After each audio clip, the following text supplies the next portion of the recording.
Today we're talking about number 12, The Reaction. This is our third Rachel book. And straight from the off, let's talk about whether this is a filler book. My opinion, it's definitely as close to a filler book as we've gotten so far. Some might say that number 11, The Forgotten, was a bit of a filler because it just basically didn't happen. But I think there was a lot of character development stuff for Jake in that book regarding his ability to lead in unusual circumstances.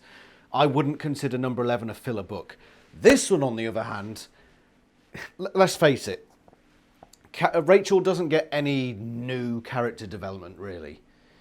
There's a lot of character in it, and there's the potential message of having to discard her emotions, but I don't see how that plays into the greater scheme of anything. I think the messaging in this book is very limited. And apart from that, the consequences of the story are not seen again, as far as I know, in the rest of the series. So I think this is as close to a filler book as we've come. But does that mean that this is a bad book? No. I think it's quite well written. And I think it's the funniest of the books we've had so far. Number 8 with Axe was quite fun, a lot of fun stuff, but this one, there are so many little moments that are obviously written for comedy purposes. So let's go through the reaction and we'll give it a final score at the end, shall we? We start off with Rachel and Cassie in the zoo bit, and they come across the crocodile exhibit, obviously the crocodile being the image on the front, so it plays a major part in this story. Kid falls in, because as we all know, kids are idiots. Falls into this crocodile exhibit, and Rachel jumps in after him. And because she's told everyone else to look the other way, people see that she's falling in and just assume that was an accident as well. It was quick thinking on Rachel's part, and she's able to save the kid by acquiring the crocodile and fighting it off and then taking the kid out. Fair enough. There's a few things to address here. The first and probably least important is that the alligator... I'm making the same mistake that the characters in the book are doing. The crocodiles, at least from Rachel's perspective, are not very intelligent. She calls them very simplistic and they only think to eat and kill. I will say, as someone who has done a lot of studying on crocodiles and alligators, crocodilians, they are actually quite intelligent animals. They are. They really are quite intelligent. So I was a bit let down by the descriptions of the for God's sake, the crocodile brain in this book. But that's just me as a herpetologist. Again, the point is null, really. But let's go over some of the more important stuff here. Was Rachel right to jump in after the kid? It's a very hard decision, and Marco brings up some good points later on about how the whole cover could have been blown, and people could have seen her and filmed her, and then the Animorphs' efforts would have been over. We'll get to Marco in just a second. But the kid falls in. Rachel, as a good person, as we assume as we read in these books, what would a good person do if they saw a child in danger, even if there is a risk of much worse things happening than a child getting eaten? Because let's face it, the Animorphs, as far as they're concerned, are the only chance humanity has at this point. So you've got one child and then you've got the rest of humanity on one side. It's that train problem where you've got the train tracks and you've got one person there and 5 people there. Do you divert the train or what have you? It's not an easy thing to do. And so you can't really blame Rachel for making the decision that she did. It was very impulsive, but we know that from Rachel. I don't think her impulsivity was misplaced here. So I'm happy with that. It fits Rachel's character. And it was good. It was very good. I will say there was a part in here where Rachel's acquired the crocodile. And then after she's acquired it, she goes over to the kid. No, she morphs, goes over to the kid, and by that time the crocodile has come out of its trance and is going after her. We all know it takes between a minute and 2 for them to morph, probably at least. How long was this crocodile in the acquiring trance? For Christ's sake, is it usually about a couple of minutes for an animal to come out of the acquiring trance? That didn't seem to be the case in any other scenario. It just seems to be that oh, it's conveniently this long this time. And I don't like that. I don't like things being convenient for convenience sake. We need some consistency here. That's probably the worst part of this opening part of the story was, apart from obviously the crocodile intelligence. But again, that's quite a minor point. That's just convenience. And as much as I hate convenience, sometimes you just have to move the story along. I don't know. Let's talk about Marco briefly. I'm on page 28, it's chapter 6, and it's Rachel getting shouted down, really, regarding her decision to jump in and save this kid. And Marco says something that actually quite annoyed me. He starts having a go at Rachel, saying, but what if someone had caught her morphing on videotape, yada, yada, yada. Do you remember what happened in book 5, at the start of book 5? There's a man in danger of being robbed, and he was at gunpoint. And Marco, I know it's night time, but he's in a city or a town or whatever, a busy place. And he's more than happy to morph to save this one person. Rachel goes and does the same. Granted, there are more people there, but, you know, it could just as easily have happened to Marco. That's a hard sentence. So I don't like Marco's hypocrisy here, where he's having to go at Rachel for morphing to save somebody's life. Because he did that before. So Marco, shut your grid. I was on the wrong page. I've put it down as 28 here, and it's actually page 26. So Marco says, see, we're fighting to save the whole world, not one kid, and you endangered all that by trying to be the offspring of Xena Warrior Princess and Superman. Yeah, Marco, you've done the same thing before. So don't you go criticising Rachel for doing the very same thing that you did and were proud of. So, Marco, this is the first time in a while where I've been disappointed in your actions. I think Megamorphs was the last time I was pissed off at you. Sort it out. But then we get Tobias. Good old-fashioned Tobias, everyone's favourite character. The one who turns out is actually a bit of a dick. And he is dickish again here. Rachel is being chastised by Jake. Jake is the leader. He is the one that dishes out the chastisements and the discipline. Right? So Tobias, in private thought speak, is feeding answers to Rachel. No, Tobias, you let the leader do what he has to do, and you do not interrupt that. That's undermining Jake's leadership. Tobias, stop being a prick. You've gone from dick to prick. It's one step up. Next level is twat. Stop it. I am actually fed up with Tobias at this point. You know, in my previous reads of Animorphs a few years ago, I didn't notice these things. But having been through the training that Jake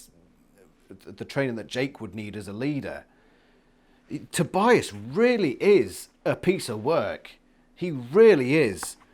And it's disgusting, some of the things that he does. It really is. I'm hoping next book he gets back to normal, but he seems to be going through a very a phase of insubordination at the moment. Every single book he seems to be undermining the other characters, and it's awful. Tobias, sort it. One thing I will say about this scene is I love Axe's cluelessness. They're talking about celebrities, and Axe is just asking the most banal questions like, what's a celebrity? And, you know, where's my toast? And crap like that. And everyone's just ignoring him. Nobody... It's like, yeah, he doesn't have a fucking clue. Let's not even bother trying. Yeah, Axe was good in this book. He didn't have much of a part to play, but when he did play, he was red hot, basically. So, it turns out that Rachel is allergic to the crocodile morph. I'm not sure how it works, but, you know, fair enough. That's the plot we're working with today. It's the Herith Elint, as Axe puts it, as the rest of the Andalites put it. I'm assuming the Andalites have just one language. I don't know. But what that means is she's morphing out of control, and it happens more and more as the book goes on.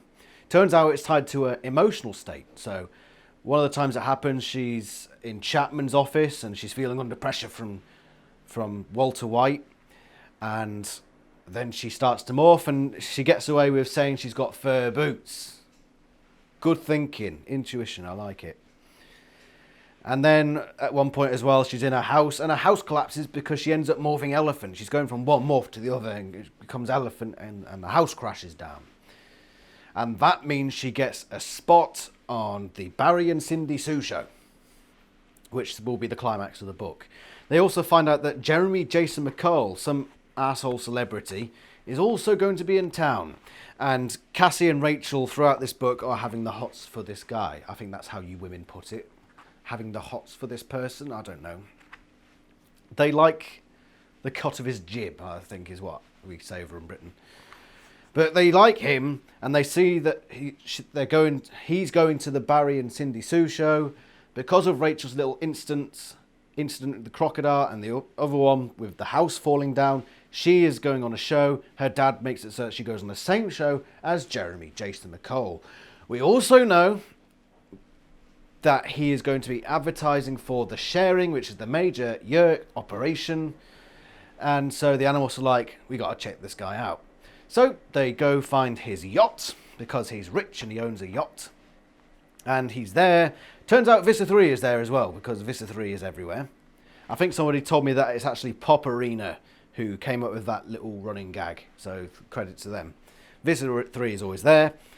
And it turns out that they're trying to make Jeremy Jason McCall a voluntary controller by promising him riches and fame and whatever have you. Because as we all know, celebrities are shallow bollocks, basically.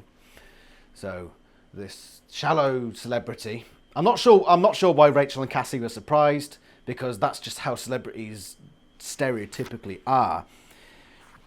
And they go there, and Rachel has one of her Hereth Ilint episodes, and Vista 3 sees it and jumps in the water after them in some Lebton javelin fish morph, and starts chasing them through the water as they're trying to figure out what the hell's going on with Rachel. I'm missing a lot here, by the way, that I'm going to have to cover after we've just covered this bit. But I will say, this book is basically summed up by Vista 3 here. Not that integral to the plot, and is just there for a joke. Because let's face it, Vista 3 is a joke at this point. By the time book 9 rolled along, The Secret, he became a joke. Now, that's just it. The way that he's dispatched here in this book just sums him up at this point. It's cartoonish. It's silly. It's Looney Tunes stuff. And that's Vista 3 at this point. He's a cartoon villain. He's Yosemite Sam or Elmer Fudd at this point. So they get away from Vista 3 and they make plans to go for this Barry and Cindy Sue show. Let me just cover the couple of bits I've missed there. Rachel and Cassie are noticing that she's going through this Hereth Ilint thing. Cassie and Rachel then decide they want to talk to Axe, but they don't want to talk to Jake about it because Jake will be mad. Hold on. Remember, you're a team. Why is it that whenever Rachel and Cassie get together, some really shady stuff comes into play? Is this just how women talk to each other and how they bloody work around things? Jake's your leader. You're going into dangerous missions and you keep not telling him things. You keep lying to him. That is not what you should be doing. You should be working as a team, and your leader needs to know exactly what's going on. So I'm really not happy with Rachel and Cassie here. Once again, whenever these two come together, it's just a recipe for disaster, because Cassie has got no bloody... She's supposed to be the moral one, but whenever it actually comes down to it, all morals are out the fucking window. And Rachel's just impulsive and far too risky for her own good. And just not very clever. So when you combine these two, Tweedledee and Tweedledum, things do get very dumb. And I feel sorry for Jake. I mean, for all I criticise him for his leadership, he is not helped by these two. He really isn't. Tobias as well. 3 members of the team are just constantly undermining his leadership, and it's disgusting. He's also had Axe as well hiding stuff from him. The only person who seems to be on Jake's side at the minute is Marco. The only one who hasn't outright undermined him, as far as I can remember. And it's just sickening. And I really do feel sorry for Jake at this point, because they keep doing it. They keep on doing it. This is probably the 4th or 5th time Rachel and Cassie have come together and just shat all over Jake's bloody plans and leadership. It's despicable. And if I were doing officer stuff, I would not stand for it. I really would not. I would be putting my foot down. And Jake does not do that enough. He does it a bit here. He does chastise Rachel a bit, but it's always just, oh, I'll just shrug it off now. That's it. I'll just, yeah, back to fun and games. At some point, Jake, you have to step up and say, like you said to Axe, you change or you're out. I don't care if you're my cousin or my pseudo-girlfriend. You're out because we're here to save the fucking world. And if you cannot get your act together, then I'm not going to keep you around because you're a detriment to this team. That's what you should be saying to them. But no, he doesn't. Because he's feckless. He ain't got the balls. Jake. Disgusting. And it gets worse. Let's go back to the yacht bit. That was Rachel's fault. The palaver at the yacht, it should have been a straightforward mission. And Rachel is to blame because she did not say that she did not explain to Jake what was going on with her. And because he was ignorant of that, he didn't know what was going on, it threw the entire mission to jeopardy and they almost got killed. That is Rachel's fault. And Jake should be saying to her, I think to some extent he does.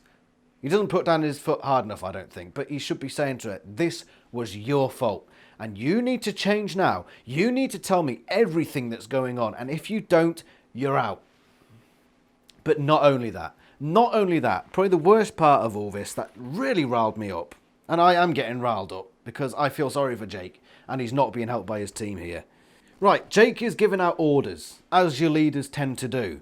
Marco and I will go close, land on the boat like any ordinary seagull, see what we overhear. Rachel and Cassie, you can stay back. Stay, and then Rachel interrupts him and says, yeah, right, you and Marco go, me and Cassie stay away. Yeah, that's really going to happen. Come on, Cassie, we're going in. Right. Listen here, right? He's your leader. You're out there to save the fucking world. That's what you think you're doing. If you're just going to not only just disregard what he says, just interrupt him mid-orders and tell him, screw you, I'm doing it. Fuck you, Rachel. That is not... And Cassie, just fucking follow us along with it. She's just as bad.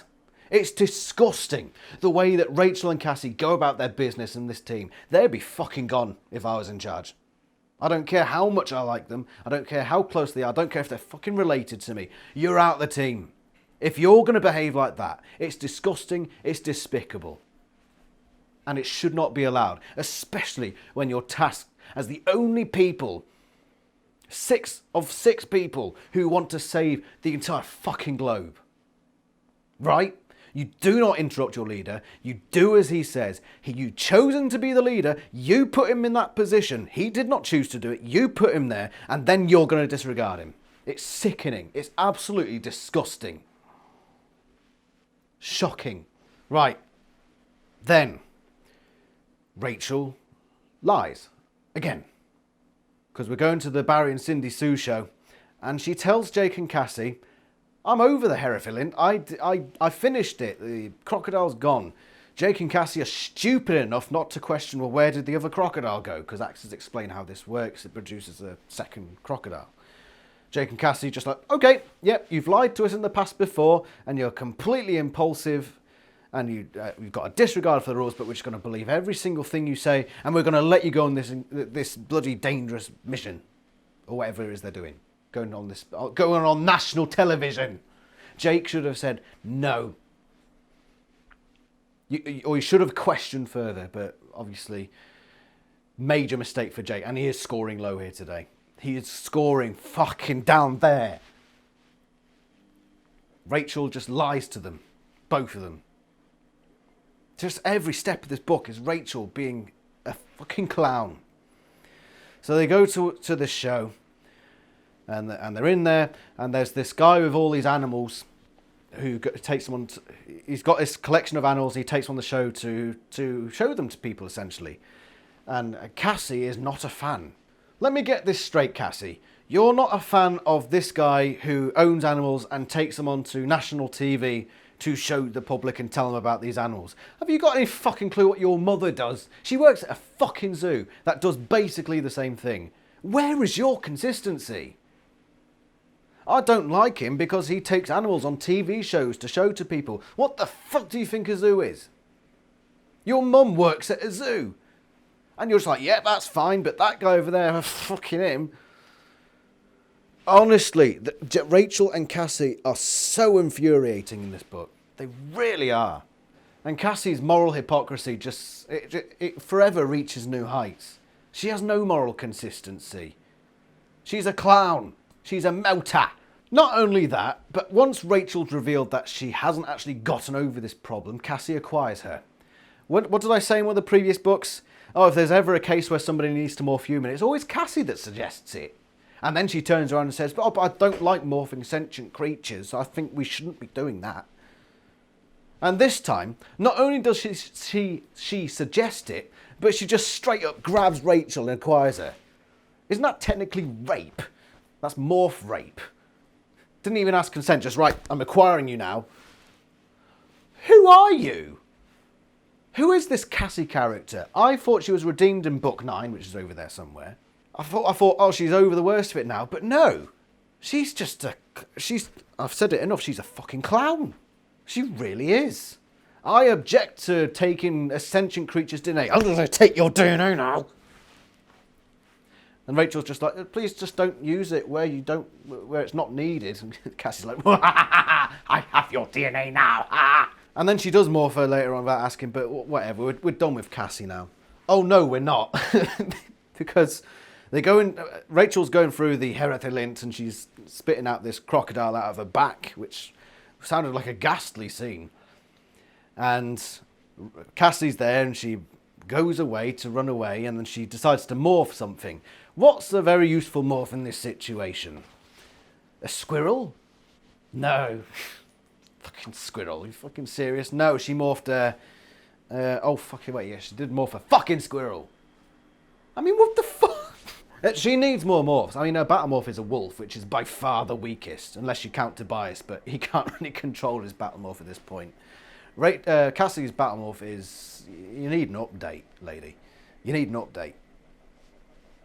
Sorry, upgrade. That's the right word. Upgrade. And then the crocodile rushes on stage, and Rachel's and Grizzly, and they're all having a big old fisticuffs. And Jeremy Jason McCall falls in front of the crocodile because he's an idiot. He didn't run away.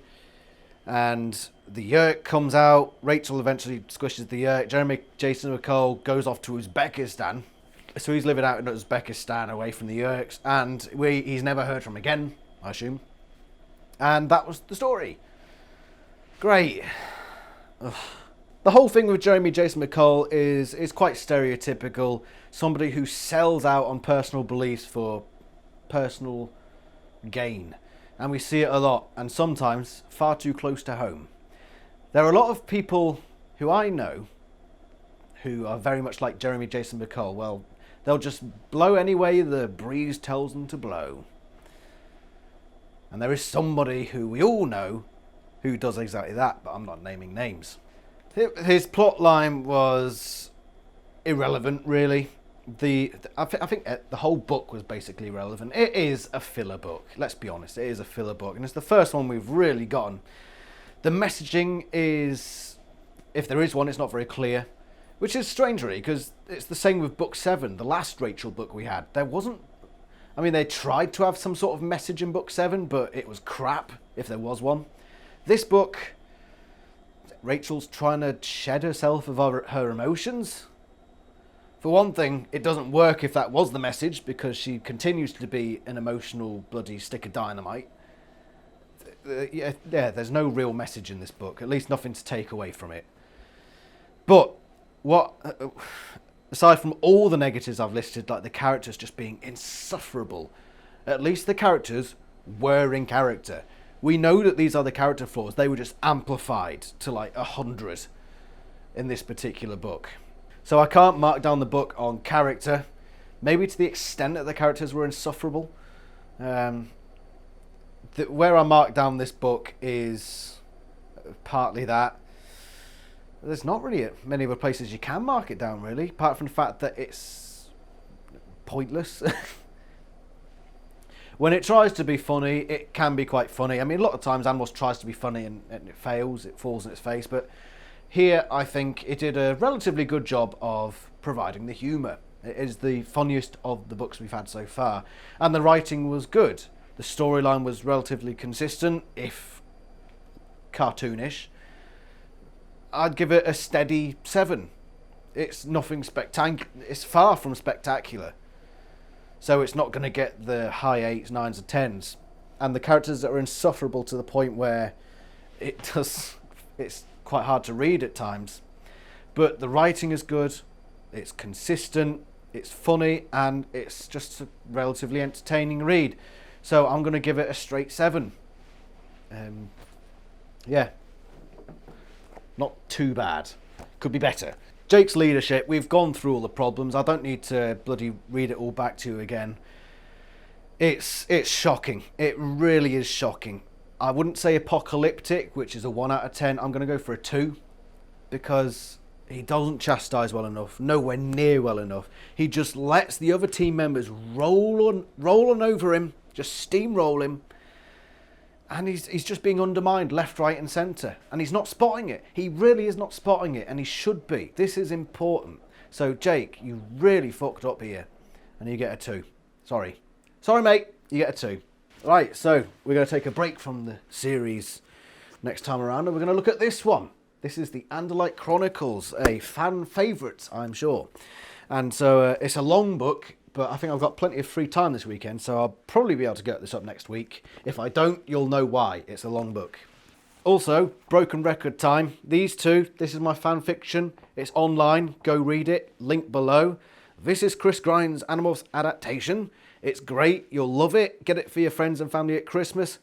Go do these things. And go check out the Animorphs Discord. This has been the Animorphs YouTube channel. Thank you very much for watching, and I shall see you all later. Goodbye.